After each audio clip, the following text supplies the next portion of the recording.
தாப்பால போட்டு சும்மா லொட்டு லொட்டு ஆட்டிக்கிட்டே இருந்தா வீட்டுல சண்டை வரும். அதாவது தாழ்பாலை அடிக்கடி ஆட்டினால் கதவுடன் இணைக்கப்பட்டிருக்கும் தாழ்பாலின் தரம் குறைந்துவிடும். திருடர்கள் வீட்டுக்குள் சுலபமாக வருவதற்கு நாமே வழி ஏற்படுத்தியது போல் ஆகிவிடும். ஆம பூந்த வீடு விளங்காது. ஆமைகளுக்கு இயற்கையாகவே திசை காட்டும் சக்தி உள்ளதால் மீனவர்கள் முத்துக்குளிப்பவர்கள் போன்ற கடலுக்குள் செல்லுபவர்கள் வளர்த்தார்கள். கடலுக்குள் செல்லுபவர்களின் வாழ்க்கைக்கு உத்தரவாதமும் இல்லை என்பதால் பெண் கொடுக்க மாட்டார்கள். ஆமை இருக்கும் வீடு அதனால் வேண்டாம் என்று சொல்லிவிடுவார்கள். இதுவே ஆமை புகுந்த வீடு விளங்காது என்று ஆகிவிட்டது. வீட்டுக்குள்ள நகம் வெட்டினா வீடு விளங்காது.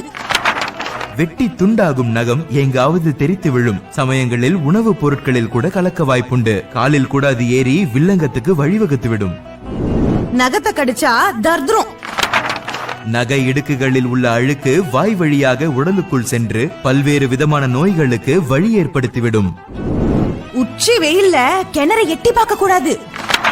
கிணற்றுக்குள் பல்வேறு விதமான விஷவாயுக்கள் உற்பத்தியாகும். உச்சி வெயில் நேரத்தில் நேரடியாக சூரிய வெளிச்சம் கிணற்றுக்குள் விழுவதால் அந்த வாயுக்கள் வெப்பத்தால் லேசாகி மேலே பரவும். எட்டி பார்ப்பவர்களை அது தாக்கவும் வாய்ப்புண்டு.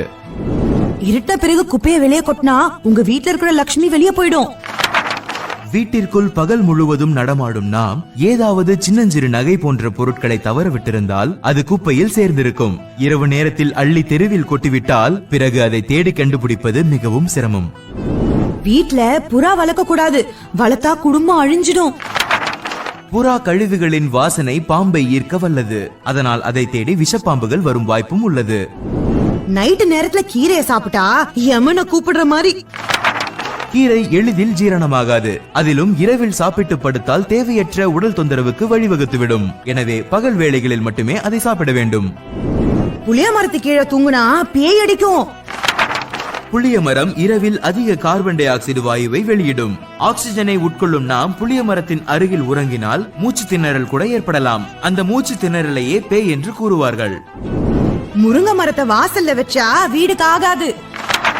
மரங்களிலேயே மிகவும் மென்மையான மரம் முருங்கை மரம் என்பதால் அதிக காற்றினால் ஒடிந்து விழ வாய்ப்புண்டு. குழந்தைகள் ஏறினால் கூட பட்டென்று கிளைகள் முறிந்து விபத்துக்கும் வழிவகுத்துவிடும். தவிர அதில் வரும் கம்பிளி பூச்சி உள்ளிட்டவை எளிதாக வீடு தேடி வரும் வாய்ப்பும் உள்ளது. இப்படி தலைவிரி கோலமா பொண்ணுங்க இருக்கவே கூடாது. தலைவிரி கோலமாக இருக்கும் பொழுது முடி உதிரும். அதுபோக சமைக்கும் போதும் பரிமாறும் போதும் உணவில் தலைமுடி விழுந்து அருவருப்பு ஊட்டுவதை தவிர்க்க முடியும். வடக்குல தலை வச்சு படுத்தா பித்தம் புடிச்சிரும். பூமியின் காந்த சக்தியானது வடதுருவத்தை நோக்கி நிற்கிறது. வடதிசையில் தலை வைத்து படுக்கும் போது அதன் ஈர்ப்பு சக்தியானது நம் தலையையும் மூளையையும் தாக்குகிறது. அதனால் ஆரோக்கியம் குறையும், மனநலம் பாதிக்கப்படும். வாழை இலை போடாம விசேஷம் பண்ணக்கூடாது. வாழை இலையில் பினாலிக்ஸ் எனும் இயற்கை சத்து உள்ளது. ஆகையால் தொடர்ந்து வாழை இலையில் சாப்பிடுபவர்களுக்கு நோய் எதிர்ப்பு சக்தி கிடைக்கும். இதை தமிழர்கள் அனுபவத்தில் கண்டுணர்ந்து காலகாலமாக கடைபிடிக்கிறார்கள். மூட நம்பிக்கைகள் என நாம் நினைத்திருக்கும் அனைத்து விஷயத்திற்கு பின்னாலும் நம் முன்னோர்கள் கண்டறிந்த வாழ்வியலும் அறிவியலும் இருக்கிறது என்பதை புரிந்து கொள்ள வேண்டும். முன்னோர்களின் இத்தகைய அறிவுக்கு ஒரு லைக். இதை மற்றவர்களுக்கு சொல்ல ஷேர். இன்னும் இது போன்ற உங்களுக்கு தெரிந்த மற்ற விஷயங்களை கமெண்ட்.